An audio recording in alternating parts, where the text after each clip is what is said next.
replace stuff like this. This would be ideal. I could just take that. I'm not doing anything. Someone get out of my way. Trying to get to like the next spot.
do like I want to try like the purchase. What they do on the stage. Yeah. And you just walk to the 50 with them, or do you go with them? Those guys are assigned to them? Yeah. So they have one guy that's like the lyrical rap and assigned to them? Yeah. So like rap with the lyrics and like moving to that. And that one guy that's like trying to feed the lyrics and everything. So that's a dream supposed to be Is done. it? Yeah, that'd be nice. Plus, there's probably very few skirmishes. Once you go to practices, you get stuff to walk away. Yeah, we're not getting it. Just throw it away. Pretty efficient. So when I was in camp, I did a bunch of that. Right after the all-star, right off. I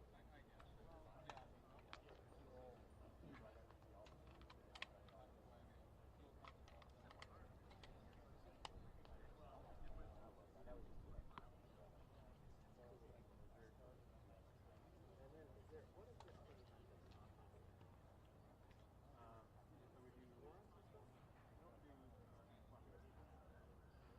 Bobby has the all around that is awesome. Set it up. Make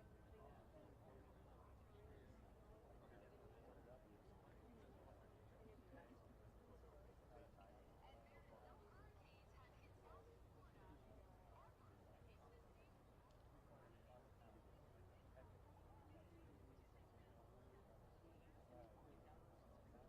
time no problem. It's terrifying. FHP driving career. Check. A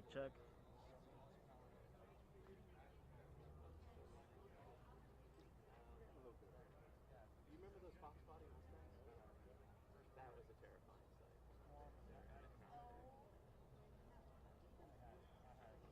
Mic check. Check. Mic check. 1 2 3. Mic check 1 2 3. Mic check 1 2 3. Actually, we're getting like 5 years old. You'll hear it. I'm sure. We have a white one that stays on the interstate. It's a white party. What's he do? Just make circles? They're aggressive as well.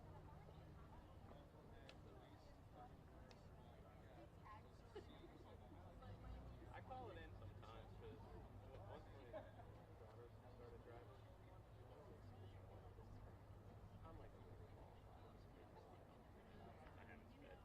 Actually, probably haven't actually sped in 15 years. You grow up a little bit and you lose it from you.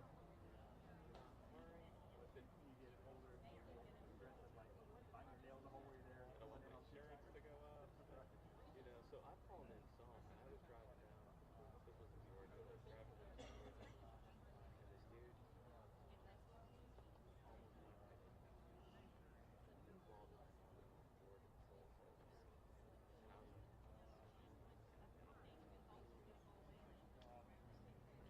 we passed an intersection, and I was kind of tailing him a little bit, just plenty of distance, but I was just kind of keeping an eye on him. All of a sudden, sheriff, FHP stopped. Right on him, bing, do all the stuff. Guy pulls over. I was like, whoa, that is satisfaction. I was like, good for somebody. It's good to actually get Yeah. And the other thing that drives me nuts is so many people texting, driving, swerving. I'm there in my car now. Like I drove actually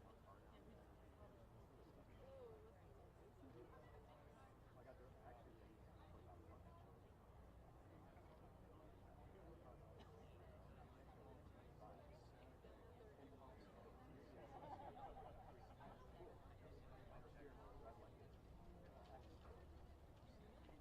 First of all, I didn't really feel like it was ready for this. Old technology right there. Mic check 1 2 3 4 5. 1 2 3 4 5 6. Cool. Oh.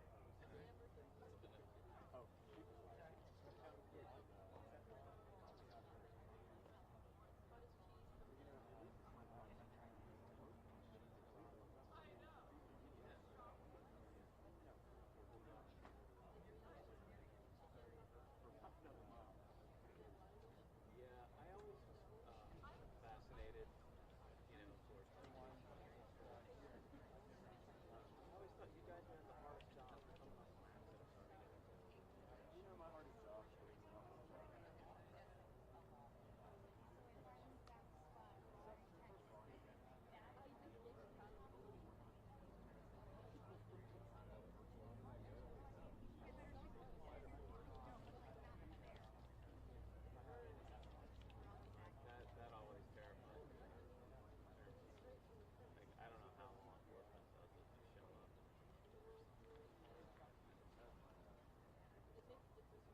Mic check 1 2. Mic check 1 2. Mic check 1 2. 1 2 3. Mic check 1 2 3 4. 1 2 3 4. Mic check 1 2 3. 1 2 3.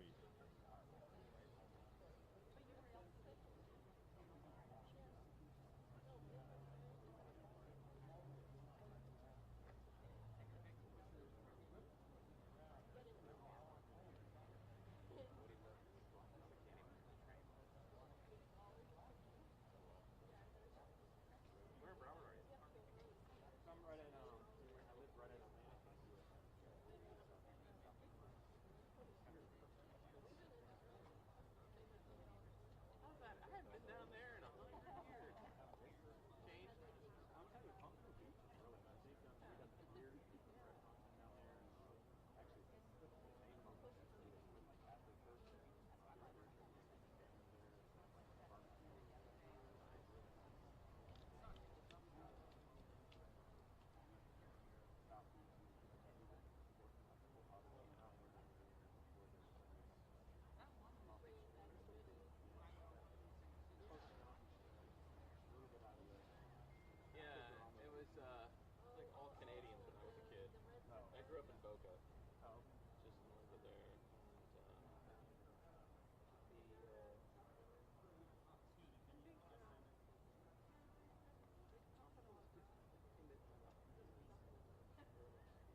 it's mangled. Well, good afternoon. I'm here with Kevin Guthrie from the Florida Division of Emergency Management.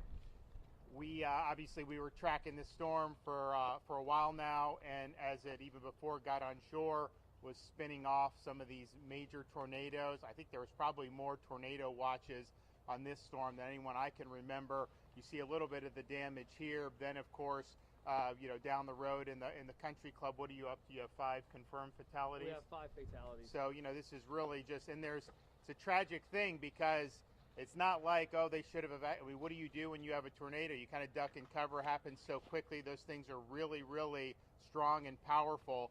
And so we're surveying some of the damage that was done on the east coast of Florida, and then now in the process of assessing some of the damage throughout the state from the storm surge on the west coast, some of the wind damage that you saw go across the Florida peninsula.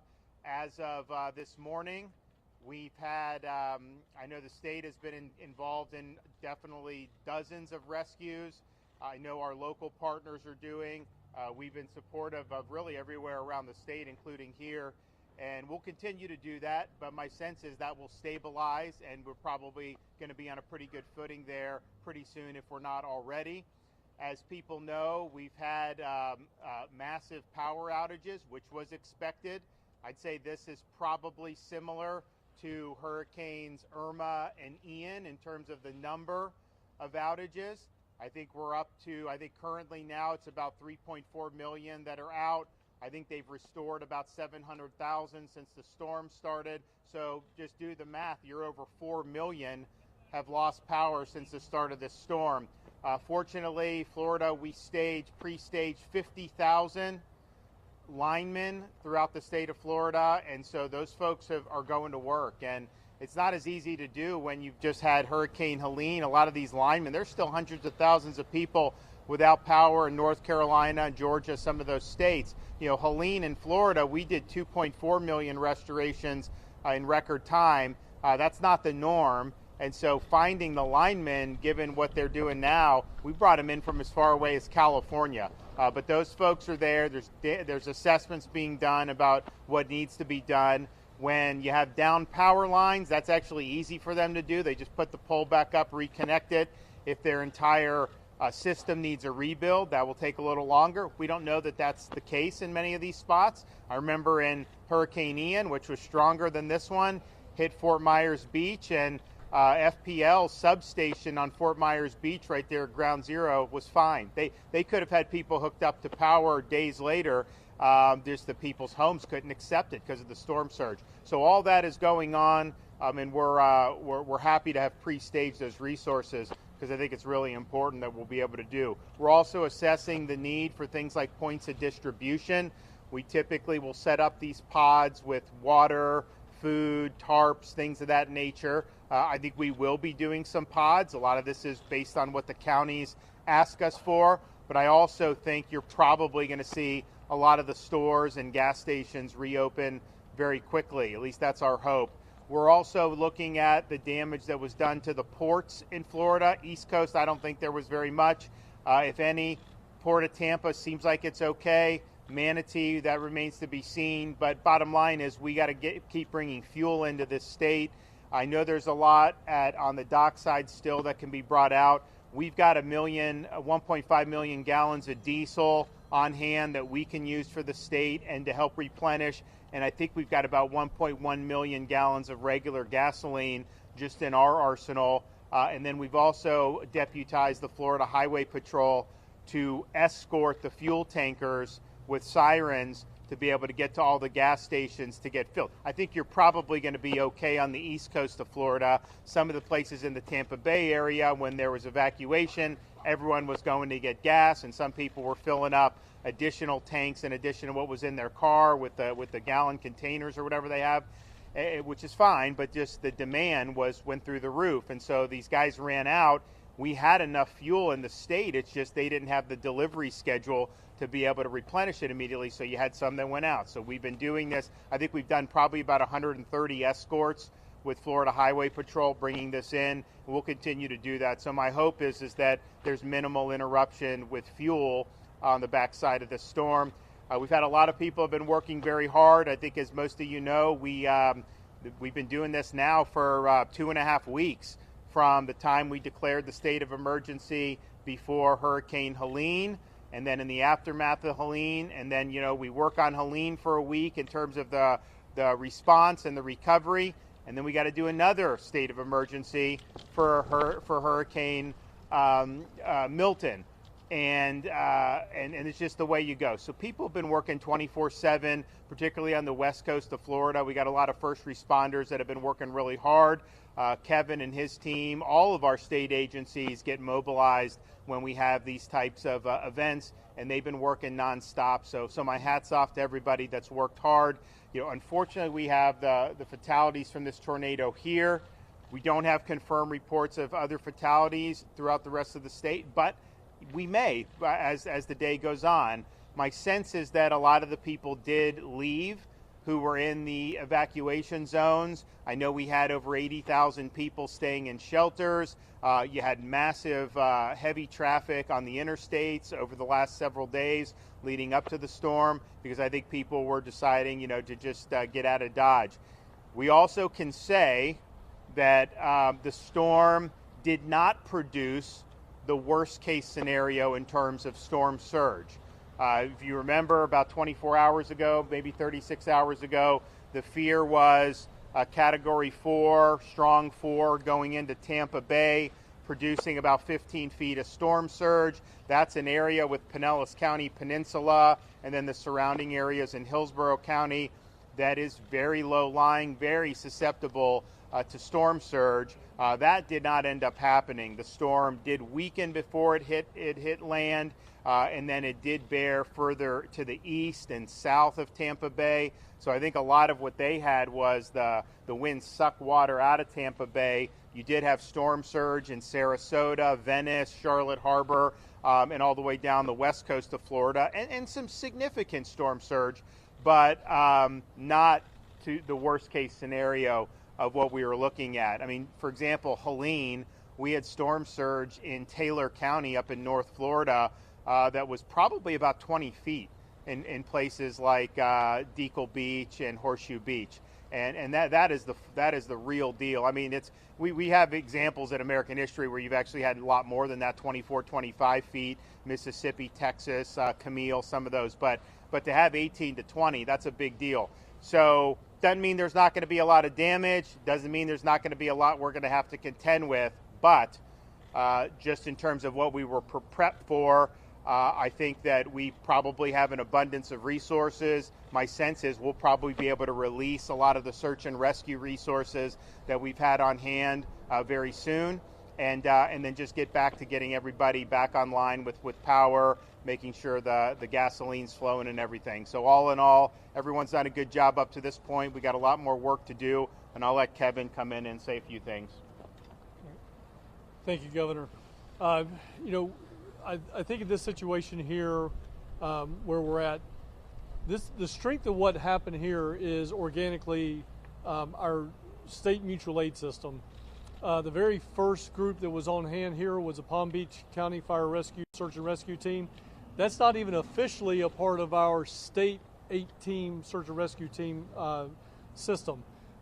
Maybe we want to change that in the future and put them on that. But that Type 3 team, which is self-funded 100% by Palm Beach County Fire Rescue, was the first ones in to this situation, followed up by Miami-Dade Task Force 1, and then Ohio and Virginia Task Force. And again, I think that's just the strength of not just the state emergency response team, the state emergency response plan, but also outside states helping states. Some people were a little critical of the governor sending state assets up to North Carolina, but right here when we needed them, we got all those guys back, but immediately Virginia, Ohio, California, and other states from around the country had their assets right here. So, this is one of those examples. The sheriff was telling us about this when we were walking up. He was very grateful for those assets being in here so quickly.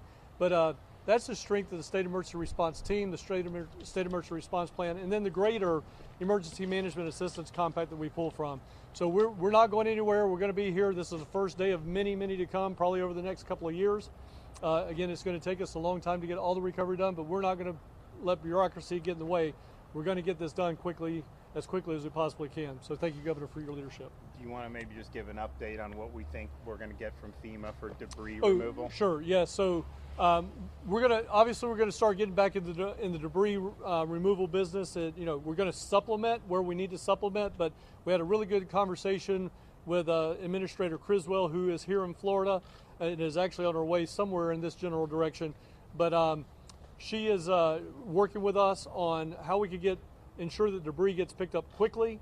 How do we, and the right word is not incentivize it, but if you're in the private sector, it would be how do we incentivize haulers to get stuff picked up faster, bringing in people from around the country to get that done. We're also looking at potentially, again, a mutual aid effort where we may bring in some city and county assets that have the claw trucks and the loader trucks from around the state of Florida and maybe even outside the state of Florida to help us get that stuff picked up. So again, she's very, very helpful on getting those things done, making sure that we got everything that we need.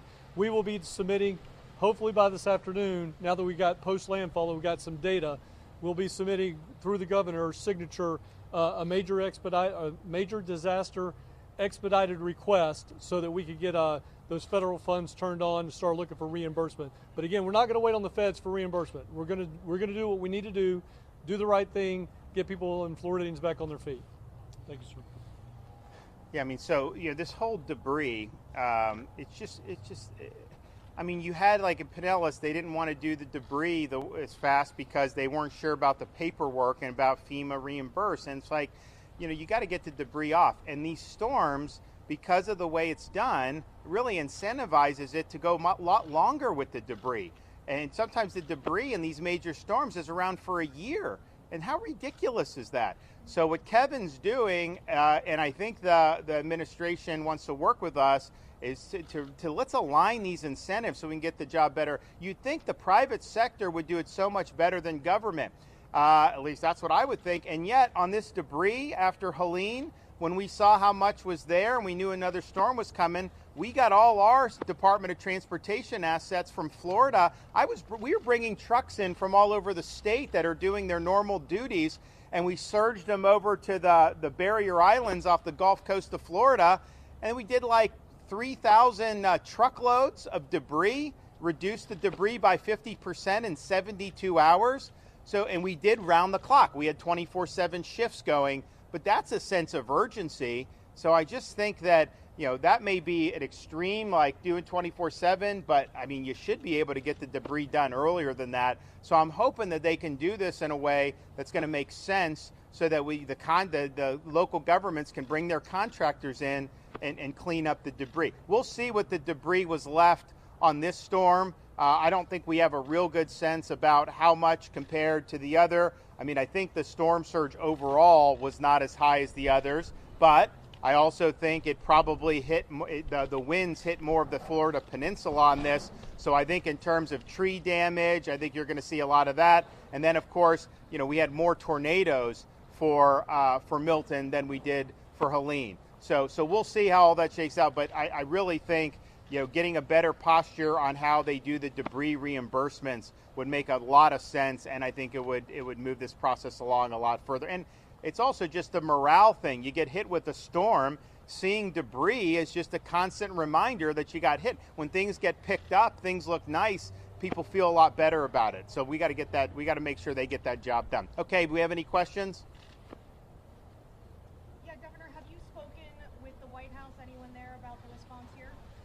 Yes, I spoke with the president this morning, and Kevin was on the phone with me. We were on, the administrator of FEMA was in the office with us in Tallahassee at the Emergency Operations Center, and he said he wants to be helpful. And so if we have requests, he said send them his way, and he wants to help us get the job done. So I appreciate being able to collaborate across the federal, state, and local governments and work together to put the people first.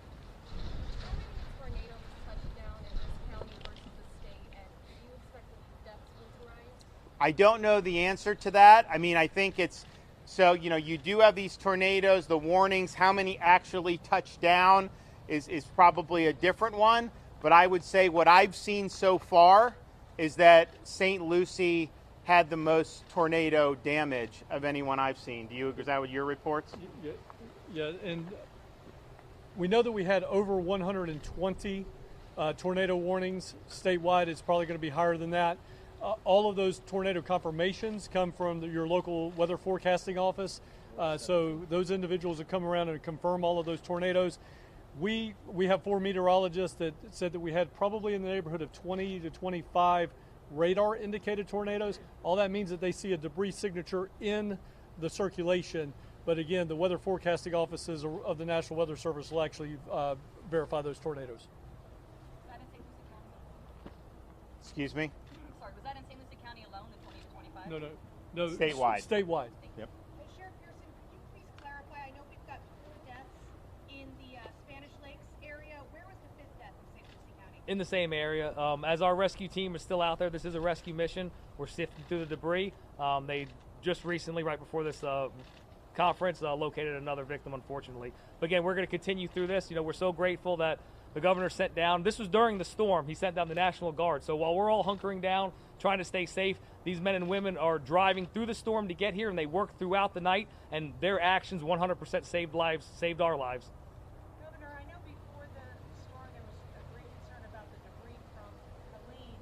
How much worse did this storm make the debris that was already accumulated? I think that'll be assessed today. I can tell you, whatever happened, had we not done what we did with that 72-hour project to take every truck in Florida and help these counties and these cities, you know, some of these contractors were doing the debris and then they left and went to North Carolina because they could make more money there.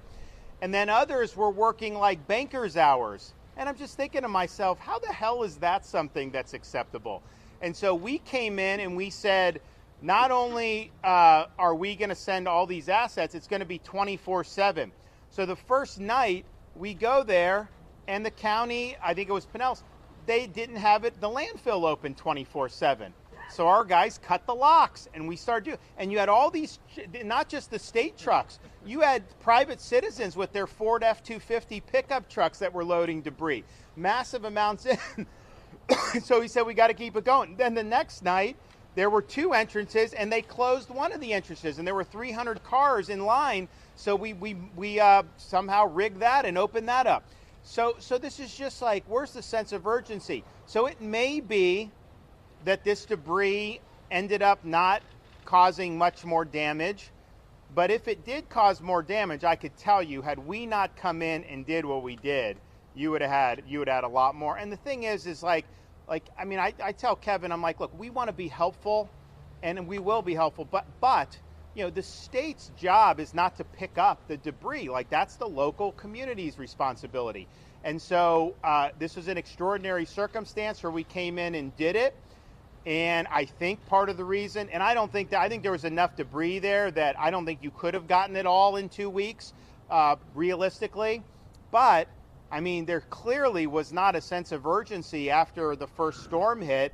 And yes, we knew there may be another one. Then they said, well, just a rainstorm, maybe not, this and that. But then by last weekend, by like last Friday, we were looking at it and we're like, you know what, this is real. We got to be serious about it. And then we did the executive order on Saturday. So, you know, but I definitely think we helped things by doing that.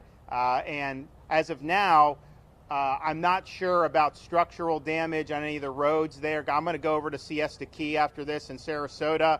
That was kind of ground zero of where the surge came in. You know, we just repaired one of the roads from Longboat Key up to Anna Maria. Do you know how that's fared? Have we gotten any reports? I have not, sir. So we did emergency repairs on that, got it back open.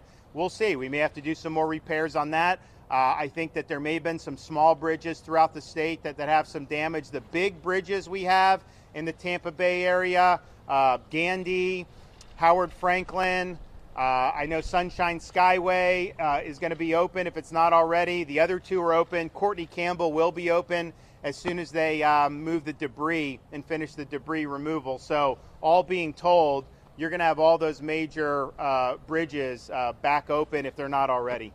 Governor, do you have any ballpark of how many ongoing rescues there are around the state? No, because I think it's, you know, we do our rest. So we've got Florida National Guard, Florida Fish and Wildlife, Florida State Guard, Florida Highway Patrol, Florida Department of Law Enforcement, and they will do their own rescues by themselves. But then we also have the local outfits, so the Sheriff's Department in Sarasota and Bradenton, police departments, fire departments. Sometimes we do joint operations, but a lot of the times if someone calls 911, they're going. My sense would be, and Kevin can chime in on this, we've probably had less demand for rescues on Milton than we did on Helene. Do you agree? Yes, sir, I agree. We do have a number of federal and state assets out there doing search and rescue. In addition to everything the governor said, the Florida Urban Search and Rescue teams that are associated with fire departments across the state of Florida. All of those are in the fight. They're all out there actively assessing and looking for people right now. They will do a door-to-door, especially in the landfall area and the landfall path. We've got them stretched from here in St. Lucie all the way over to where landfall happened and all the way up to the east coast or northeast coast of Florida.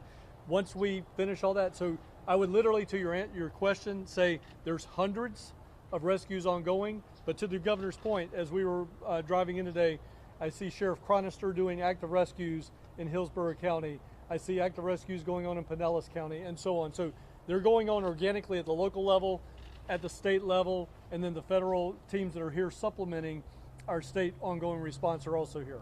But I would say, I think for Helene, I think the first 24 to 36 hours, I think there were statewide, local, state combined, there were probably thousands of rescues. My sense would be we're probably in the hundreds of rescues statewide so far. But you know, I think you're going to see, because we had more inland flooding, you're going to see some floods happen in the ensuing days, and you may have to have some people go in and do some rescues there. So I think you may see it be ongoing. Can we have an update from the federal level? Congressman Mass update us on what's going on federally?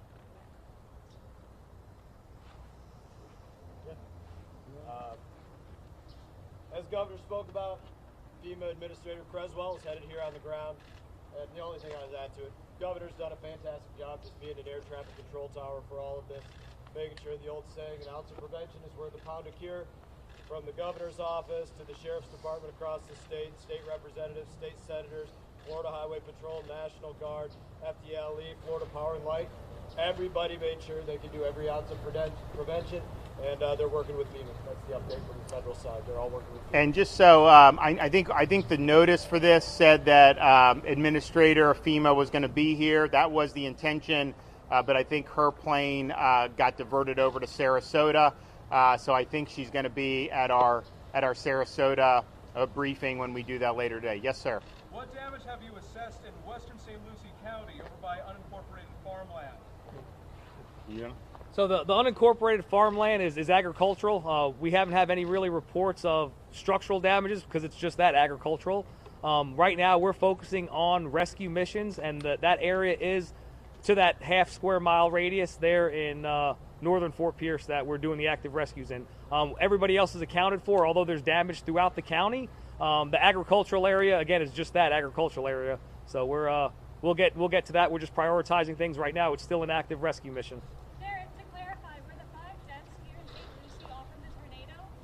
Yes, we're going to attribute those deaths to that specific area that we're doing active rescues in. Again, we're focusing on trying to rescue as many people as we can with the National Guard, with the SARS teams in here, and the amazing men and women of the Sheriff's Office and Fire Rescue. We were able to get 25 people out of there and get them in a safe area. But again, the work's not over. They worked through this storm. They worked before the storm, during the storm, and they're going to continue to work until we make sure that anybody there that needs to be rescued will be rescued. Obviously, with every hurricane, tornadoes are a concern, but it seems like the story of Hurricane Milton really is all of the tornadoes. Have you ever seen something of this magnitude, just as far as the number of tornadoes and the amount of damage they did? Well, I mean, every hurricane we have a lot of tornadoes spun off. I think we may have had more tornado warnings on this one than the typical hurricane, I would think. But to see what happened here, sadly, that is not something that's uncommon. These tornadoes, I mean, when Mother Nature, I mean, this is just churning. Things churn off these weather systems, and it's just devastating. And so this is unfortunately something that is kind of normal with the big storm.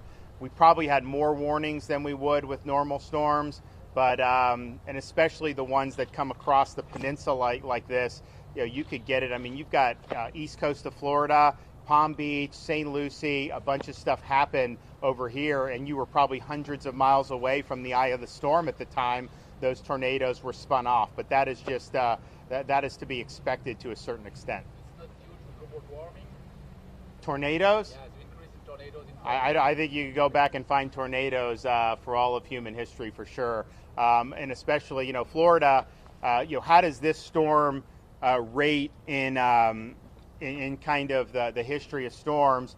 I think it hit with a barometric pressure of what was it, about 950 millibars when it hit, which I think if you go back to 1851, there's probably been 27 hurricanes that have had lower so the lower the barometric pressure, the stronger it is. I think there have been about 27 hurricanes that have had lower barometric pressure on landfall than Milton did, and of those, 17 occurred, I think, prior to 1960.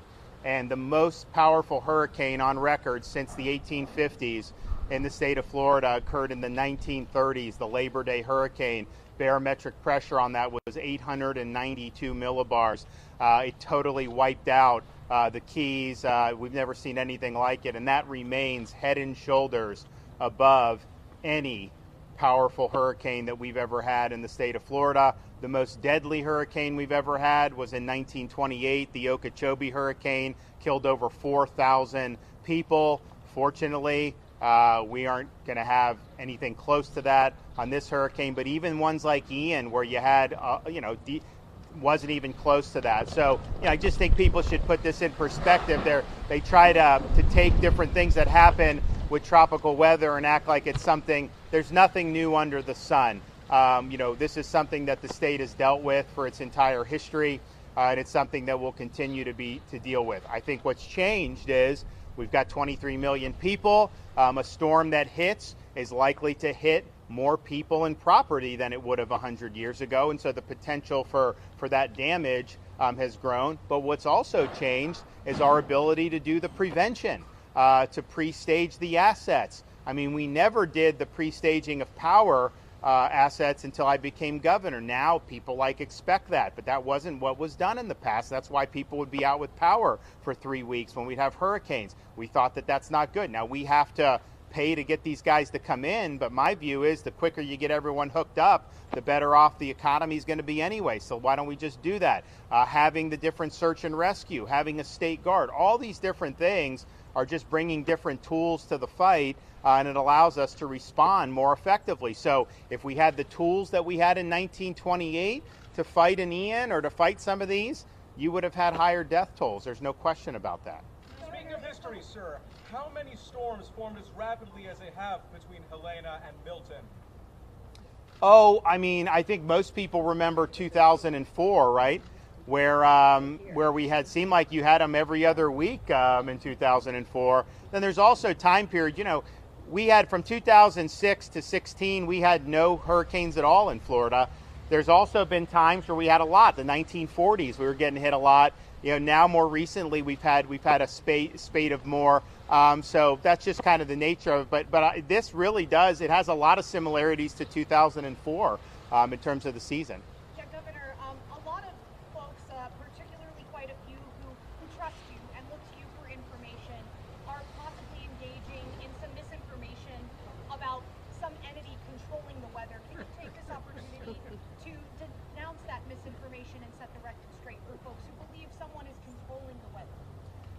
Look, if I could control the weather, I would do 78 and sunny year round. Now we get that a lot in Florida, coming up in the months, but there would be no reason to ever do. So look, and this is on both sides. You kind of have some people think government can do this, and then others think it's all because of fossil fuels. The reality is what we see. There's precedent for all this in history. Like, it is hurricane season. You are going to have tropical weather. We hope that, a lot of the tropical weather are fish storms out in the Atlantic that never impact us. The reality is anything that gets in the Gulf of Mexico, it's got to hit something.